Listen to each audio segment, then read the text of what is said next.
2026년 6월 일본 고베시의 한 오래된 4층 맨션. 이곳 주민들은 지난 3월 무렵부터 복도 전체에 스며 나오기 시작한 정체불명의 악취에 시달리고 있었습니다. 처음에는 그저 어딘가에 방치된 쓰레기가 썩는 냄새라고 생각했습니다. 하지만 날이 더워질수록 냄새는 문틈을 넘어 숨을 턱 막히게 할 만큼 짙어졌고, 결국 주민들의 민원을 받은 관리회사가 경찰에 안부 확인을 요청했습니다. 6월 20일 경찰관들이 굳게 잠겨있던 3층 방의 문을 열고 안으로 들어섰습니다. 3개의 방과 거실이 딸린 일반적인 구조의 집이었습니다. 방 안에는 가구와 침구가 그대로 남아있어 사람이 생활했던 흔적이 느껴졌습니다. 그런데 이상하게도 집안 어디에도 냉장고가 보이지 않았습니다. 대신 다이닝룸 한가운데 높이 87cm, 복 94cm, 깊이 53cm에 달하는 대형 냉동고가 한가운데 놓여 있었습니다. 경찰이 냉동고를 열었습니다. 안에는 비닐봉지와 모래주머니용 자루에 담긴 무언가가 서로 겹쳐져 있었습니다. 포장을 뜯어내자 드러난 것은 참혹하게 훼손된 한 남성의 시신. 시신은 복부 부근에서 상반신과 하반신으로 나뉘어 각각 따로 포장된 상태였습니다. 그런데 진짜 충격적인 사실은 따로 있었습니다. 부검 결과 밝혀진 남성이 숨진 시점은 지금으로부터 무려 15년 전인 2011년 12월경, 남자의 시간은 15년 동안 냉동고 안에서 멈춰 있었습니다. 오늘 다룰 사건은 2026년 6월 15년 만에 세상 밖으로 드러난 고베 냉동고 절단 시신 사건의 전말입니다. 발견 당시 시신은 오랜 세월이 지나 부패가 심하게 진행돼 얼굴을 알아보는 것조차 어려운 상태였습니다. 방 안 어디에도 지갑이나 신분증처럼 신원을 바로 확인할 수 있는 물건은 남아있지 않았습니다. 경찰이 신체적 특징과 과거 거주 기록을 대조하며 추적한 끝에 밝혀낸 남성의 이름은 니시구치 유타카, 1969년 1월생으로 살아있었다면 57세가 되었을 사람이었습니다. 그리고 신원을 확인한 경찰은 니시구치 씨에 대한 행방불명 신고가 접수된 적이 있는지 확인했습니다. 하지만 놀랍게도 니시구치 씨를 찾는 행방불명 신고는 지난 15년 동안 단 한 건도 존재하지 않았습니다. 여기서 자연스럽게 또 하나의 의문이 생깁니다. 그렇다면 15년 동안 냉동고에 시신을 보관하고 있던 이 맨션을 계약한 사람은 누구일까요?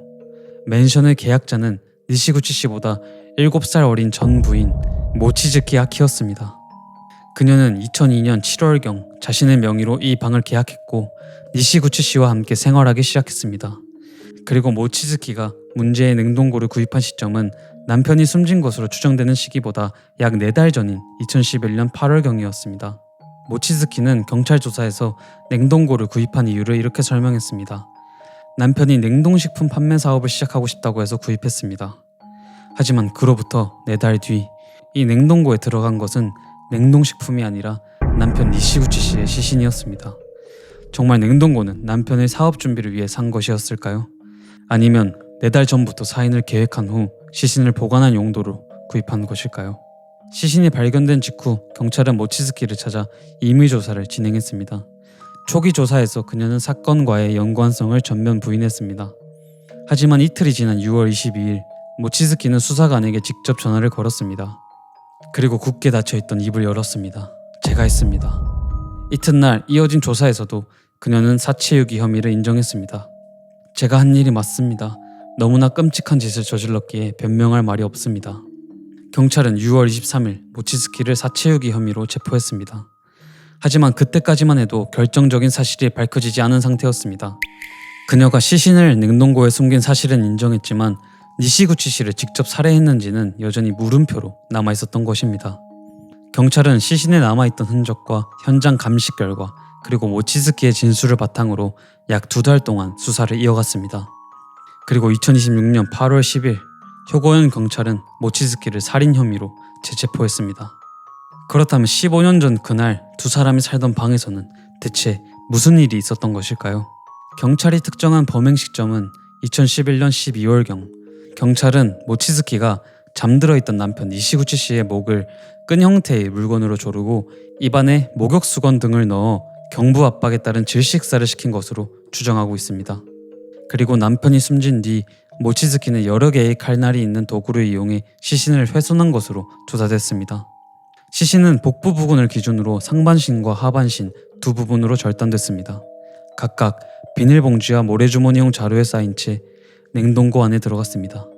현장 감식에서는 15년이 지났지만 방 안 여러 곳에서 혈액으로 보이는 흔적이 발견됐고 분석 결과 그중 일부가 실제 혈액으로 확인됐습니다.